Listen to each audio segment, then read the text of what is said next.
I only have 15 seconds to tell you about Sport Clips haircuts. Sports on TV, original MVP haircut experience, and online check-in means you don't have to think about where to get your haircut ever again. Claim your spot today. sportclips.com/check-in.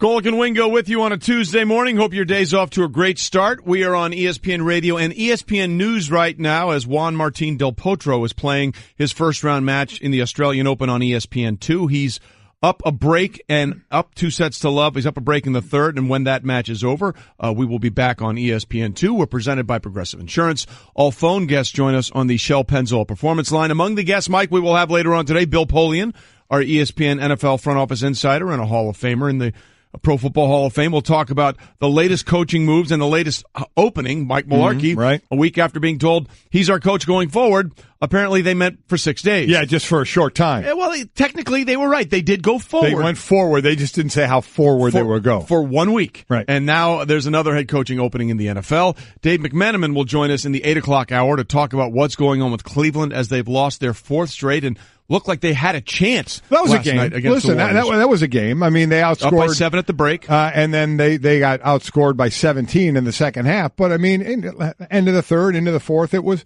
definitely a game. And then the Warriors pulled away. Isaiah, and we thought that would be the game we talk about the most in that one, but it turns out to be the Rockets and the Clippers. As Chris Paul with the Rockets now goes home to play against the Clippers. He actually gets a tribute video. You know, that's a big thing now. Apparently he didn't like the tribute video. After the game, he and 3 of his teammates found the back entrance to the locker room because they were mad at Blake Griffin and Austin Rivers. It turned into a breaching of the locker room. So we've been having fun with that. Nothing happened, as is the most case. And I don't mean that in a bad way. No. In the most case, in most sports, when you get people squaring off, rarely do you end up fighting. Certainly not on your field of play, because you're going to get thrown out and you're going to get suspended, and that's not worth it. But, you know, this was back in the locker room. Was anything going to happen? And so we've been bringing up tough guys in all of the sports who would cross that line, who, if given the chance, would take that swing. I don't mean, again, well, on the course, we're talking about Charles Oakley. He's done it many times. Different era, finished, home run winner, Charles Oakley. A different era, but, you know, who would cross that line is kind of the question we've been asking this morning. Again, you can hit us up on our Twitter feed at Golic and Wingo. If you were going to follow someone into somebody else's locker room, who would it be in the NBA? Who would it be in other sports? By the way, Chris Canty will join us in the 8 o'clock hour. He follows us on ESPN New York 98.7 FM, talking about the Giants, their job search, and someone who knows what it takes to have a great defense to take down the Patriots. Does he think the Jaguars this year have a chance in the AFC Championship game? Lewis Riddick will join us as well, plus Pete Burcich, who is the color man on the Vikings radio team, who had a very interesting color analysis, if you will. Great. Listen, he's played at Notre Dame, played for years with the Minnesota Vikings, so he's their hometown guy or that home team guy making the call, and it gets very one-sided, which I get. It should be. I think those calls are fantastic, so we'll have some fun with him and talking about it. Again, we played the call yesterday of Paul Allen and Pete Burcich of the Case Keenum, Stephon Diggs 61-yard touchdown. We want him to break down what he said, because we're still not sure what he was saying. And it was awesome. More importantly, what he was trying to say. Exactly. Yeah. Amidst the yelling. What mouth salad was sort of trying to be created there. We'll get to that in just a little bit. But to the point of the fight in the NBA, we'll get to that in your tweets in a second. But let's start right now with a little what's trending. All right, we talked about the AFC Championship game a little bit. It's going to be Jacksonville going up to New England. Now, Jacksonville got past the Steelers, the second time in this regular and postseason that they've gone into Pittsburgh and won. And some people think part of that might have been not taking anything away from Jacksonville, but it sure seemed like that the Steelers were chirping a lot about their next round matchup with the Patriots. I mean, Mike Mitchell, before the game, the safety, said, hey, we'll play the Patriots anywhere. Hell, Haiti, Foxborough will beat them. Le'Veon Bell went out there and said, I love round twos. We have 2 round twos coming up. And, of course, they never got to the second round 2 because they didn't get past the first round 2, which would have been the Jacksonville Jaguars. So there were some people that thought, hey, Jacksonville did what they had to do. They beat them twice. Right. So clearly they're the better team in this matchup this year. But some people thought Pittsburgh contributed to that by not focusing solely on the Jags and thinking about the next matchup against New England. And then they had a celebration at Everbank Stadium in Jacksonville after the team came home from the win in Pittsburgh, and Jalen Ramsey had this to say. I ain't got too much to say, but y'all make sure y'all bring that same energy out here next week and the week after. We going to the Super Bowl, and we going to win that. We going to win that. Okay. Now, in the along the lines of Animal House, and John Belushi talking about, when the Germans bombed Pearl Harbor, and you kind of said, hey, should we let him know? No, he's on a roll. He's on a roll. Yeah. When Jalen said this weekend, next week, did anybody need to tap him and say, hey, do we let him know there's a week in between the games? It won't be this weekend. No. He's on a roll. Are they going to win the Pro Bowl? Yeah. They're going to beat the Patriots. They're going to storm the Pro Bowl, and then they're winning the Super Bowl. And what's a line you think you'd never hear from Jalen Ramsey? Yeah. What was his first line? I don't have a lot to say. And then he had a lot to say. Yeah, he always had to. And I mean, he is part of a defense that is fun to watch. He is a great player. Listen, I picked New England, and we're going to get into breaking these games down, obviously, during the week. I picked New England to go make it to the Super Bowl, so I'm probably going to stay with that this week. But, boy, I tell you what, this defense did just give up a lot of points to Pittsburgh, and they're going up against New England, who in the regular season was second only to the Rams in scoring points. But the way to beat Brady is to hit him and move him, and this defense, especially this defensive line, can do it. I am looking forward to breaking this game down this week. And Ramsey certainly has some confidence, and it's brought to you by National Mortgage Lender Quicken Loans. Apply simply, understand fully, mortgage confidently. Then again, Jalen does everything confidently. Yes, he does. We continue with what's trending. The San Francisco Giants added to their outfield by picking up former NL MVP Andrew McCutchen in a trade with the Pirates on Monday. You look at their outfield last season, they were last in home runs, last in slugging percentage, third in batting average, so, they weren't doing very well there. But they brought in certainly some age. Evan Longoria, 32 years old, and now Andrew McCutchen, whose slugging percentage would have led that outfield last year. He's 31 years old. They have an older team, so they're kind of lacing it up for right now. Both those guys kind of tailed off at the end of the year. When you get up there at age, that certainly can't happen. So we'll see how they go through the year. The bottom line is do enough to make it to the postseason and then see what you can do. But you can't say they're not going after it. Even though it is with older players, they are going for it. And when you're bringing in older players, that means you're trying to get the job done right now. You're not building really for the future at this point. No, you're not. And again, to that point, only Joe Panik, their second baseman, of all their top plate appearance guys last year, was under the age of 29. Yeah. So they're a veteran group, no question about it. And then, Mike, there's this. This is important. We have a new sports power couple. Yeah, we do. Bears fan, car driver Danica Patrick confirmed to the Associated Press that she is now dating Packers quarterback Aaron Rodgers. Okay, power couple alert. Allie's going to put this up on the poll. Again, keep your people coming on who you think you would want to go into the locker room with. If there was a fight that would go on, who would you follow in the locker room? But let's rank power couples, shall we? Power couples out there. Now, the key about this power couple is at least one has to be involved in sports. Okay? Yes. Or basically Jay-Z and Beyonce would be tough to beat, would they not? That would be a tough one to get That would be a around. tough one to beat. So power couples where at least one person has to be involved in sports. I would think we're going to put up for the choice has got to be J-Lo and A-Rod. Yeah. Right? Yep. Got to be Tom Brady and Giselle. Absolutely. Okay. Let's put Aaron Rodgers and Danica. We're trying to think of a fourth. One that we thought we came up with Gabby Union and Dwayne Wade. Gabrielle Union and Dwayne Wade. If we want to put that up there, I don't think they're going to place in this thing. They're so up there.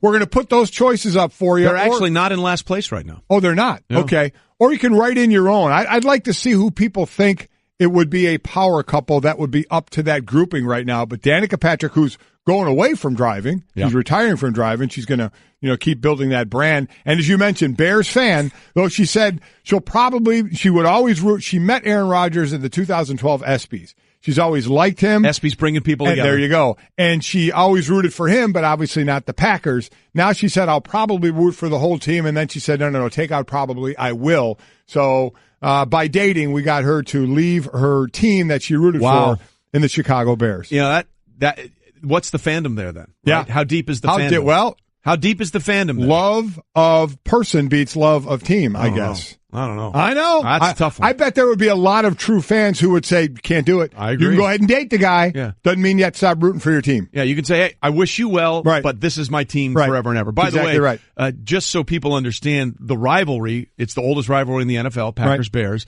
This is the way the Chicago Tribune announced this couple. You ready? Racing driver and Bears fan Danica Patrick confirms she's dating Bachelorette winner's brother. They wouldn't even say Aaron Rodgers' name. No way. They have a picture of Aaron with Danica, but the headline says she's dating Bachelorette winner's brother. Wow. And remember, this is Aaron Rodgers coming off dating Olivia Munn. Yes. For a while, and they broke up, and now, so that's the choices. Aaron and Danica, A-Rod, J-Lo, Brady and Giselle, Dwayne Wade, Gabrielle Union. Okay. So those are the four choices. If you want to, again, throw a different one in there, go ahead. But that's the vote we have at Golic and Wingo. Okay, so we'll keep that going throughout the show because, quite frankly, you can't talk about fights and power couples enough. No. But there's something else that's going on right now, Mike, that needs to be addressed. And it needs to be addressed swiftly. Okay. There's a notion out there in a couple of places because of what we're seeing in the NFL right now that the idea of having an elite quarterback, a franchise quarterback, is no longer necessary. And the premise is, well, look at the four teams in the conference championships. You have Tom Brady, maybe the greatest quarterback that's ever played. Right.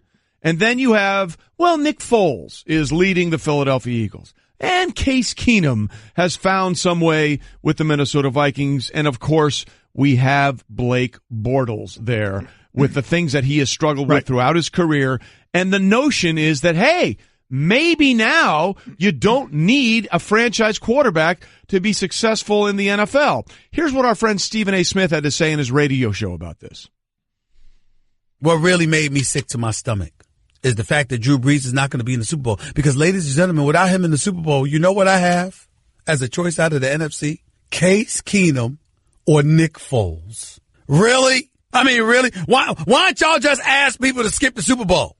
I mean, ladies and gentlemen, I don't know if anybody's realized this, but you talk about Tom Brady holding the NFL in the palm of his hands. Could you imagine if the Super Bowl is Blake Bortles versus Nick Foles or Case Keenum?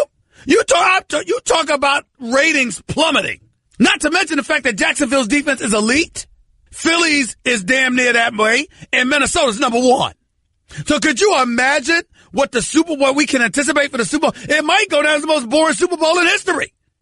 Unless Tom Brady's in it. Okay, that is certainly a take to have. Yes, it is. That is certainly a take to have. And there's a couple of things to get in there. Number one, the idea that defenses winning Super Bowls is somehow new and exciting. Stop that now. Yeah. What happened last year? The Patriots had the best points per game allowed defense in the NFL. What happened the year before? In 2015. Oh, that's right. It was the Denver Broncos' number one overall defense that throttled the highest scoring offense in the NFL in Carolina. What happened in Super Bowl 48? Oh, that's right. It was the Legion of Boom, Seattle Seahawks defense that took down the highest scoring team in the history of the NFL. What happened in 2000 with the Ravens? What happened in Super Bowl 20 with the Bears? So the idea that defenses win championships is hardly new. So now we get to the other side of the equation of what Stephen A. and others, he's not just him, what others are saying. Well, you don't need an elite quarterback to win in the NFL. Stop that now. That is ridiculous. Okay? Let's start with this year's Final Four. Tom Brady, greatest of all time. Yep. Now it's Nick Foles. It's not Nick Foles. Carson Wentz was going to be the league's MVP. He was going to be the league's MVP until he got hurt. They're not there because of Nick Foles. They're there because they hung on after Carson Wentz went down. So let's take them out of the equation. Then there's Case Keenum. And you can say whatever you want about Case Keenum prior to 2017, but if you're not looking at Case Keenum in 2017, you're not understanding what you're seeing. Case Keenum, 22 touchdown passes, 7 interceptions, a 98.3 rating, completing 68% of his passes, most of them pushing the ball down the field to Stephon Diggs and Adam Thielen, like he did to win the game Sunday on a 61-yard touchdown throw to Diggs as time expired. So really, if you're upset with the quarterbacks that are in the conference championships, it's about one guy. and that's Blake Bortles. Well, it's exactly right. I mean, when you just gave Case Keenum stats, you know what it's like? It's like the slam dunk contest. You can see the exact same slam dunk by a guy you haven't really heard of, and LeBron James. And if it's LeBron James, everybody will lose their mind, right? Correct. So Case Keenum, the stats you just gave out, give those stats to one of the top name quarterbacks, and it's going to be like, wow, look at that year. What a great year What a great year this was. But it's Case Keenum, so it's like, well, wait a minute. Wasn't even a starter. He was a backup, maybe a third stringer, and he's doing this. So, I'm with you. And this is an amazing stat. The first time since the 1970 merger, all 4 teams in the conference championship games have a top 5 scoring defense during the season. And that's a trend we've seen in recent years. You know what I'm also tired of hearing? What else was supposed to be one of the lowest things rated this year? The college football championship game. And what happened there? And it was the second highest rated. That's exactly right. Oh, if it's Jacksonville or whoever, it's going to be low. No, it's not. People watch the Super Bowl, whether it's for the pageantry, the commercials, whatever. It's an event. They watch it. They'll be close to if not as many, then close to as many people that will watch it again. I get tired of that argument as well. And as far as the argument of you not needing a franchise quarterback, listen, at the end of the day, if you don't have one, that means you have to be great somewhere else. Pretty much everywhere else. And I just read the stat where these are all top 5 scoring defenses. Case of Jacksonville, that is a great defense. Minnesota is a great defense. Philadelphia, to me, is just below, in my mind, a great defense. I think they're a really, really good one. Really good. But I think if you're making me pick, I'm ranking them behind Jacksonville and Minnesota. Right. You could put those wherever you want, 1, 2, 1, 2, 2, 1. Then it's Philadelphia, and then to me it's New England after that. But you better have a great defense. I'll always take a franchise quarterback. Yeah, look. Always take, because you have to get multiple people. I mean, when you're talking about these defenses, you're not talking about one player. You're talking about you have to hit on multiple positions with multiple players to make up for if you do not have a great quarterback. Okay, and if you want to say the other 3 aren't great quarterbacks, okay, but they're making up for it by other multiple excellent players or great team play as well. But certainly a lot of stars in the league. You have to be able to do that. But give me a franchise quarterback any day of the week, or you better be reading that stat year in and year out. One of the top 4 or 5 defenses in the league is now in the conference championship games. For 5 straight years, the Seahawks had the lowest scoring defense in the NFL. And in 2 of those 5 years, they went to the Super Bowl, and they probably should have won both. They won one. They probably should have won both if they just handed off instead of throwing the interception to Malcolm Butler. By the way, the defense made the play in that Super Bowl. They did. And quite frankly, it was the defense that made the play that turned the entire Super Bowl 51 around. 7.5 minutes to play, 28-12. If Dante Hightower doesn't come through with a strip sack fumble of Matt Ryan on 3rd and 1, when they should have run the football instead of a 7-step drop, there's no way the Patriots have time to come back. So the idea that this is something new with defenses is absolutely ludicrous. And the idea that you don't need a franchise quarterback is even more ludicrous. Who did we have in the conference championship games last year? Do you remember who those 4 quarterbacks were? Do you remember who those 4 quarterbacks were in the conference championship games? Okay. You had Matt Ryan, the MVP. You had Aaron Rodgers. Right? Mm-hmm. You had Tom Brady. Right. Now, who did the Patriots beat in the AFC? Oh, Ben Roethlisberger. Ben Roethlisberger. Okay, so those were the 4 quarterbacks a year ago. This is something else that happens. Is something else happens for 1 year, and we're ready to make an edict about it. It's not the way it works. Oh, look at this. 3 of the 4 quarterbacks are not stars, so you don't need them anymore. Yeah. I that's another thing I really can't stand. This happened this year. Right. Let's see if it happens again next year. And as I said, if you're not going to have that quarterback, you have to have one of the great defenses, and 2 of these 4 defenses are like that. Philadelphia is in the area. I really don't put, though New England's defense has been playing well toward the end of the year, I don't put them at the level of the other 3. And those first 2, Minnesota and Jacksonville, are playing at a high level. Well, let's take it even one step further with Case Keenum. I think if you just looked at his resume and didn't know who the player was that had those stats, you'd be like, man. Well, that's why I said exactly it's right. a slam dunk contest. That quarterback's having a hell of a year. Give you an example. All right, Case, I think, only started 14 games this year, correct? I think he only started 14 games this year. He had 22 touchdown passes. Drew Brees, who everybody concedes is a wonderful Hall of Fame walking in the door first ballot quarterback, right? Yep. He started 16 games. He had 23 touchdown passes. He had 23 touchdown passes and 8 interceptions. Case Keenum had 22 and 7. So you're not looking at how he's playing. You're looking at your perception of exactly the guy before this year. You're right. This is about Blake Bortles, who has been really good at times and really bad at times, inconsistent. Case Keenum has had a nice year. Yeah. He has had a really, really good year where he is going to have a chance to be a starter next year and make a lot of money for it. Foles will go back to being a backup because it's Carson Wentz's team, so that one will take care of itself. And then Blake Bortles is certainly trying to make the case for himself that said, you know what, you picked up my fifth-year option, that I'm going to be the quarterback of this team going into the future. And then Tom Brady, of course, is Tom Brady. Yeah, exactly. So it's about one guy, and it's about perception, not reality, and how these quarterbacks have played this year. Coming up, someone much smarter than both of us combined,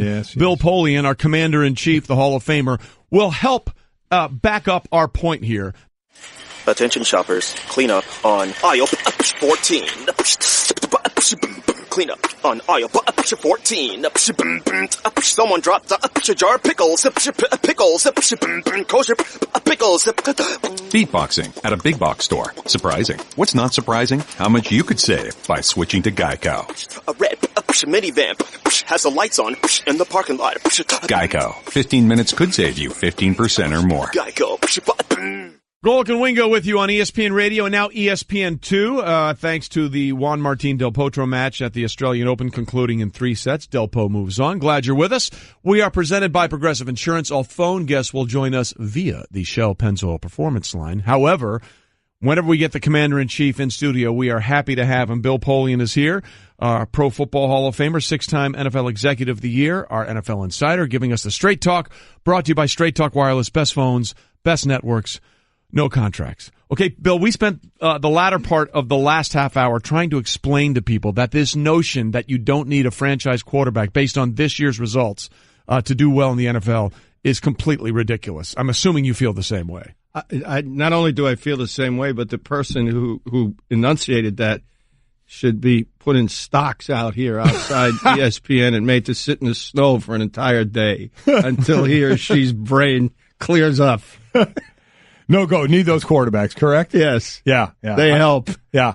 Unless, now, as I said, you always want to have a great quarterback, but unless you can build pieces for a great defense, I just read the stat earlier, since the merger in 70, this is the first time all 4 teams remaining are in the top 5 in scoring defense. Listen, I'll always take a great defense. I maybe it's because, I'm a little, that's correct. That's but I'll take correct. one. And especially, I think, Vikings, Jacksonville, whatever order you want to put them in, and then Philadelphia, I think just a hair lower, and then I put New England 4th out of that group, but all top defenses. But when you have a defense that good, you can overcome a lot of things, but you got to get a lot of pieces. It can't be like, I have one really good player and that's it. You got to have multiple players, so you got to hit on your free agent moves and your draft picks. Look, the 3 people here know a lot about professional football. Right? Well, first of all, thank you. Yeah. Well, I got a chance to work with you for 5 years, so you're in that company.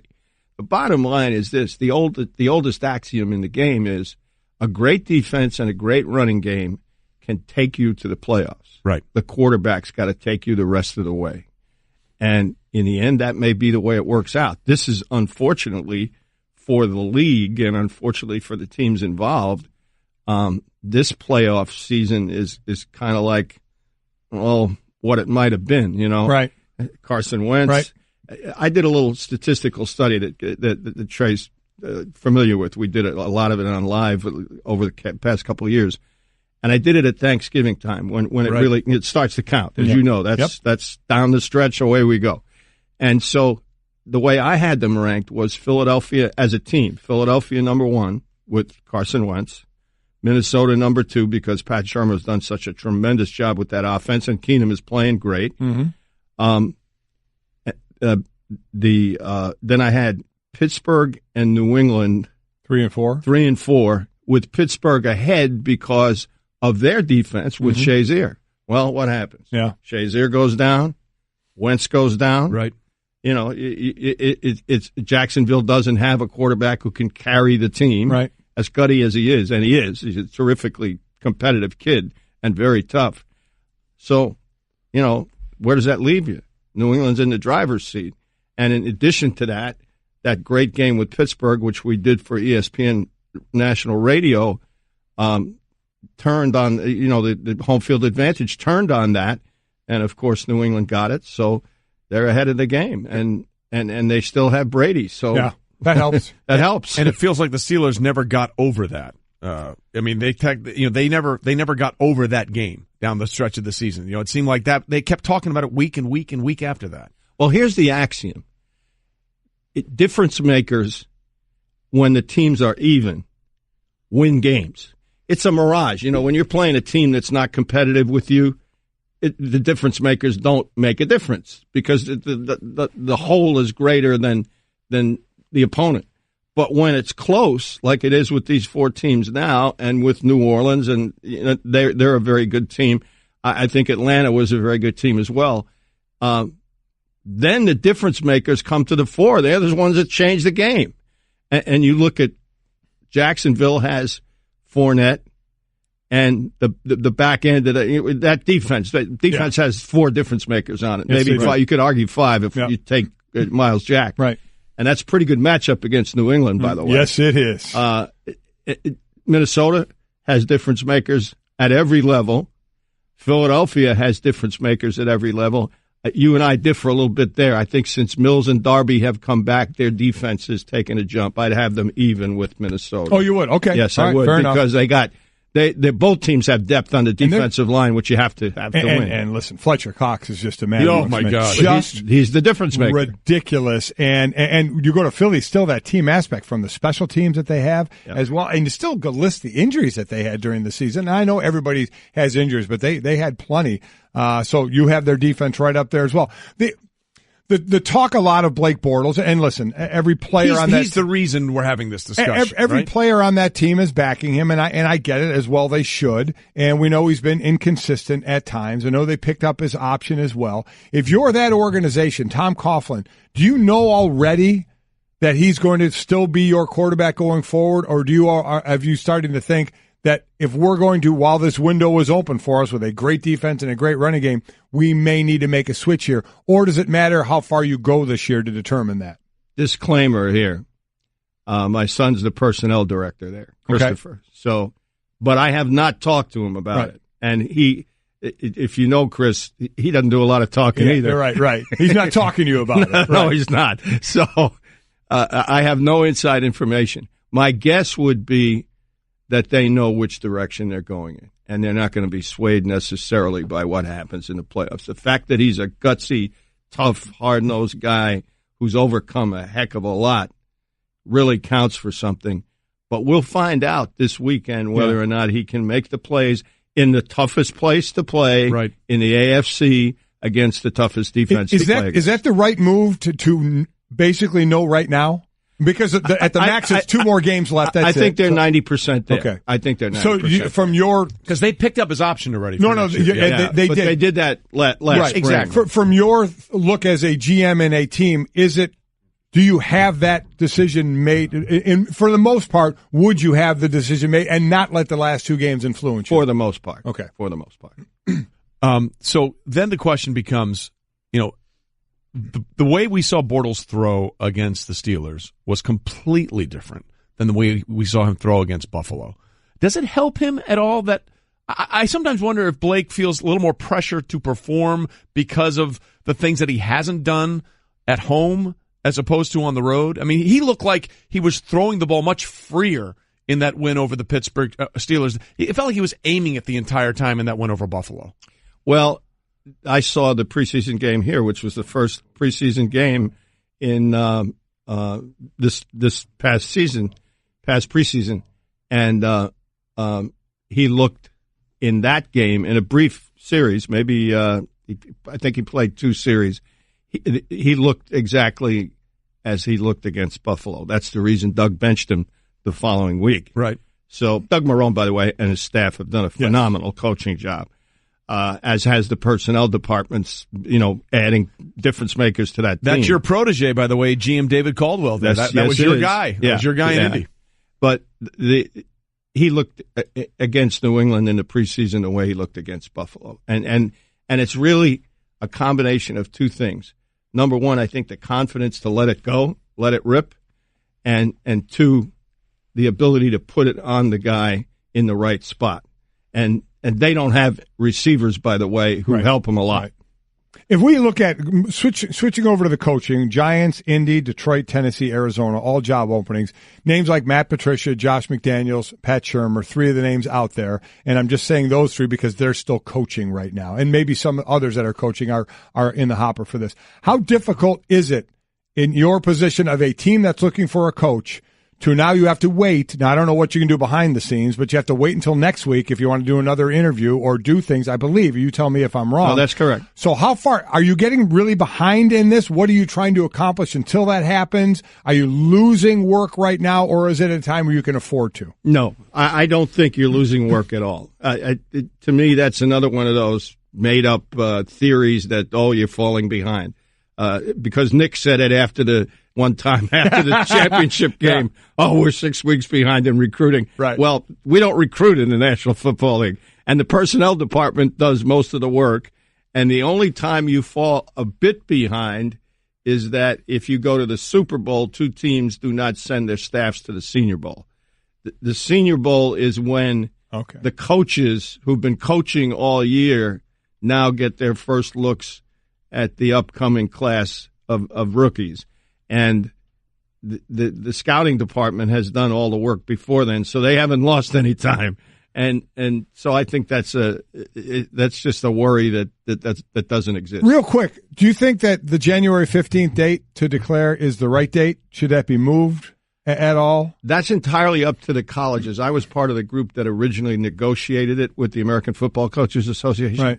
And that was the date that they wanted because it helped them with recruiting. Right. I imagine it will be revisited now because you have the early signing period. Right. But for all these years, that's the way they've wanted it because they wanted to know for sure who was leaving before they got to signing day on the second Wednesday in February. So that might be changing. Bill Polian with us, our Hall of Fame NFL insider. Real quickly before we let you go, Pat Shurmur's name has now come up with the Giants job. He's a guy that has had a head coaching job before, didn't really work out, although by comparison, what he did in Cleveland looks a lot better. He's coaching a century in Cleveland. Are you kidding me? Do you think that would be a good fit with the Giants? Yes, absolutely. Home run? Yeah, a home run. Because he is such a great football mind.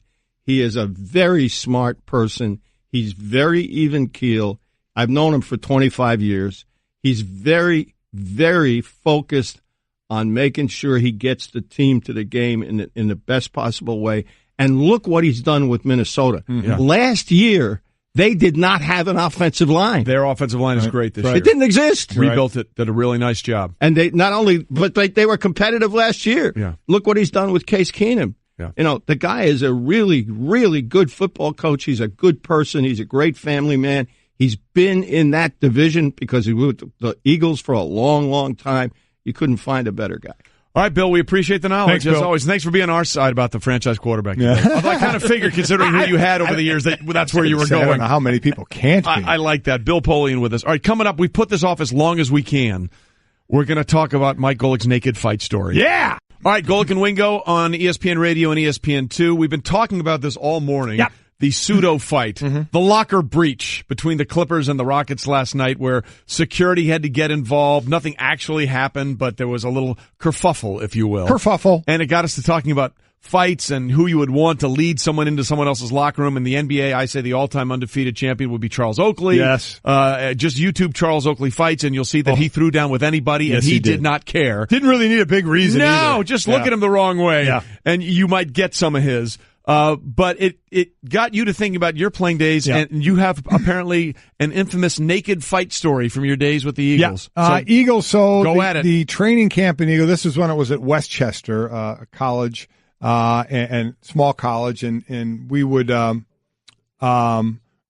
field was kind of down in a hole, the fields were, so it was always hot and muggy, and it just held it down there. It was not fun. Is this Westchester? Yeah. I covered a camp there, and you blew me off once. I was Did I trying to ask you really? a question. Yeah, you were a big jerk. Well, you probably look like a dork. I so. was. Well, probably. Can confirm. Did I really Still blow you do. off? Everybody did, so you weren't alone. Oh, okay. All right. Okay. Everybody did. I was They were just like, following no. everybody else. That's But they exactly were, you're right. blowing that guy off? I will, too. Can I get a question for you, sir, please? Thank you very much. So we're this is the years, and Buddy, our defense was obviously what it was, and but tough practices back when you're hitting, live hitting, and we're in a lot of fights. So we're over at doing one-on-ones. And Ron Heller is one of the offensive linemen. Ron I played against in college as well. He was at Penn State. I was at Notre Dame. Ron's one of those guys. I talk about him a lot on the show, quite honestly. One of those guys, you want him on your team, you love him. If you play against him, you hate him. Can't stand him, right? Hate him, yeah. But he was on my team, so at that point, I loved him.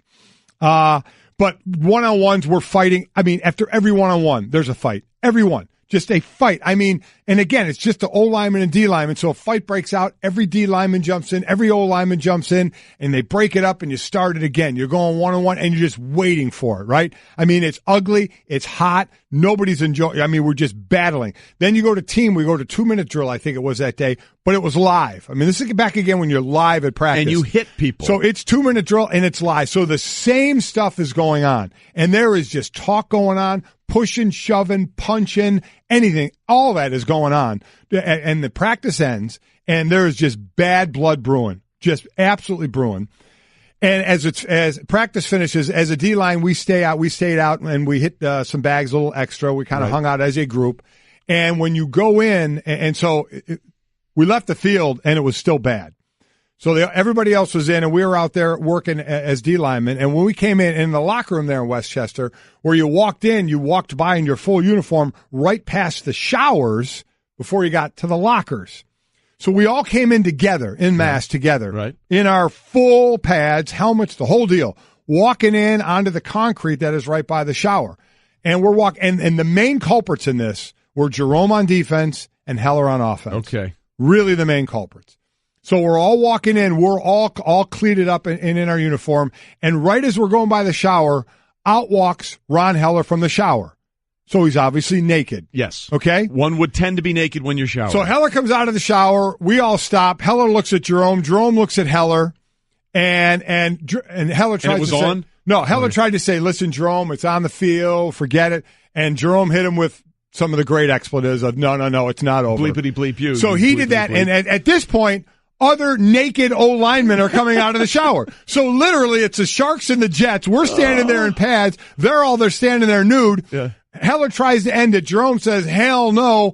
So God love Heller. He gets into a boxing stance completely nude. Jerome drops his helmet, gets into a boxing stance in his whole uniform. For about 3 seconds, we're all looking at one another. We just started laughing. We just busted out laughing, and that was the end of it. But there was almost a nude fight in our locker room. Oh, bare knuckles and bare everything else. Stay with us. We're coming back.